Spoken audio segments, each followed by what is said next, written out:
This week's podcast is on the book of Ruth. We don't really know who wrote the book of Ruth. It was probably written somewhere between 1000 BCE and 500 BCE.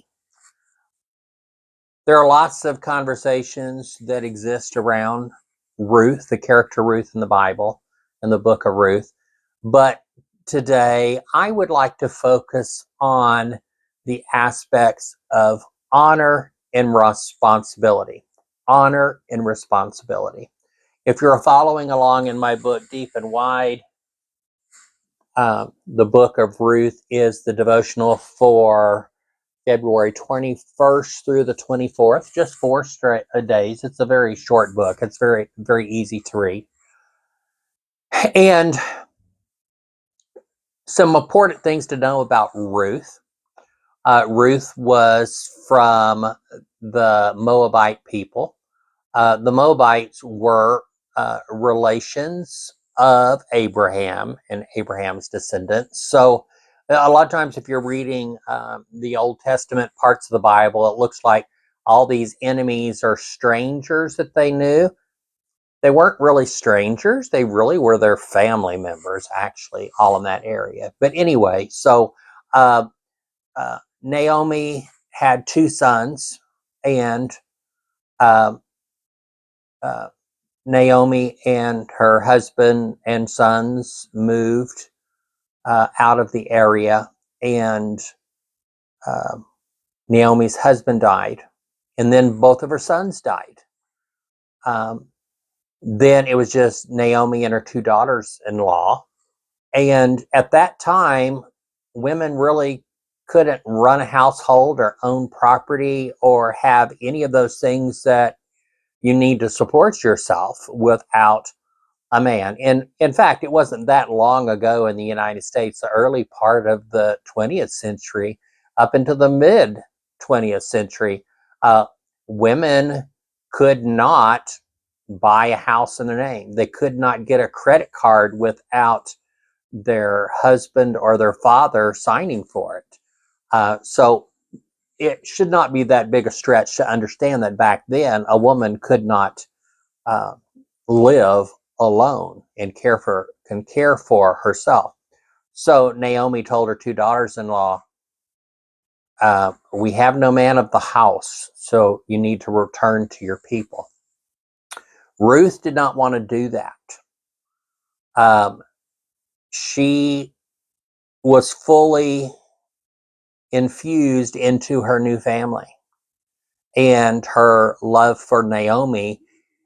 She could not leave her knowing that she might not be able to care for herself.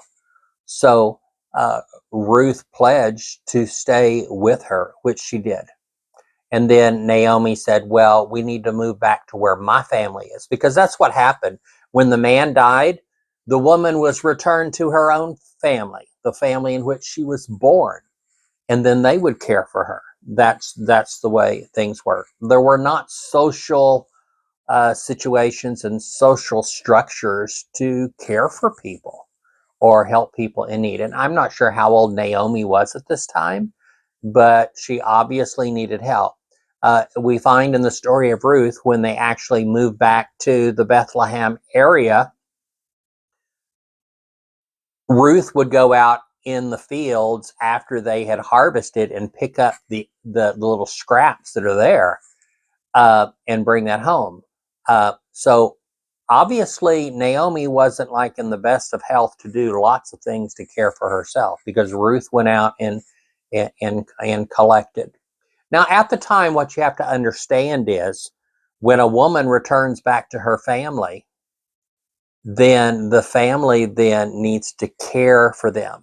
And the structure, if you want to get into all the biblical marriage stuff, there were a lot of things.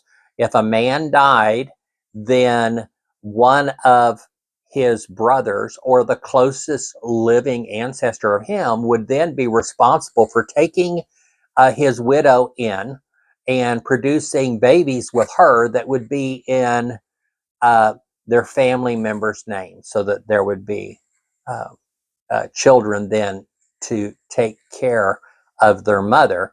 and from the father's seed. You have to understand, back in those days, they knew nothing about the female's uh, um, biology is in the reproductive process. They really thought all of the baby was contained in the male ejaculate. So wherever that seed went, that's where it was planted, that's where it would grow, and that's how they thought babies came about. So a male relative of the man who died, in theory, would have the same seed because they're all from the same male family. And so it's like, well, I'll plant some of our family seed in my brother or cousin or nephew's widow, and then it's really his baby because it was his wife. So you could spend a lot of time just thinking about that, and you get weirded out very, very, very quick. So they go back, and um, the the family of Naomi's sons had to know that it's their responsibility. Kind of, someone has to do, because this was the law of the land. Someone needs to plant some of their seed in her so that she carries on the name of her and Naomi's family. But if you're talking about honor and responsibility, Ruth honored her responsibility and her obligation that was not required by their law, but she took on in order to care for her mother-in-law.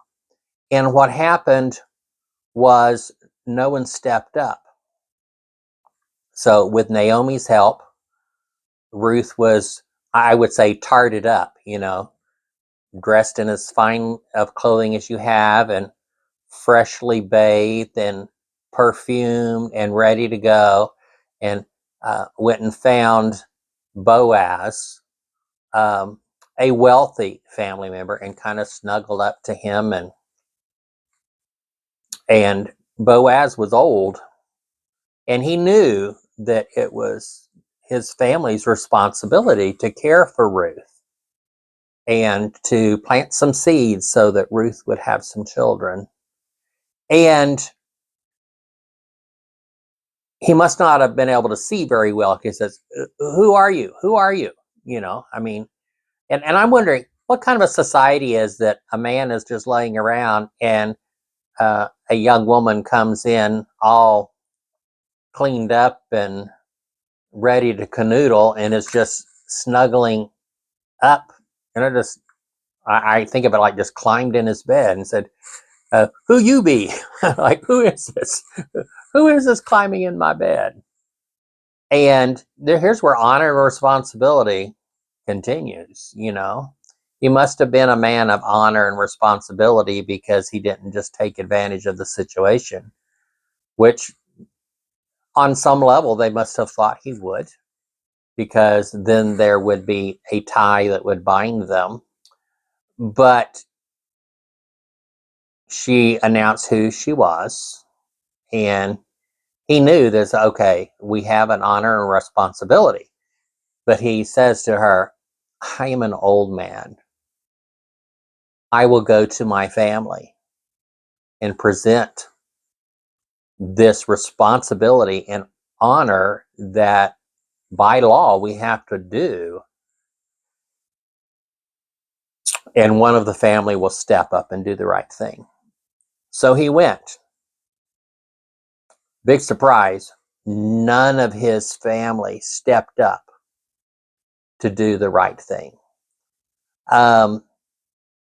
Not quite sure why that is. One of the things could be, it says, okay, so I'm going to lie with her and make some babies and plant my seed in her, and they're not even going to be considered my children. I don't want to do that. And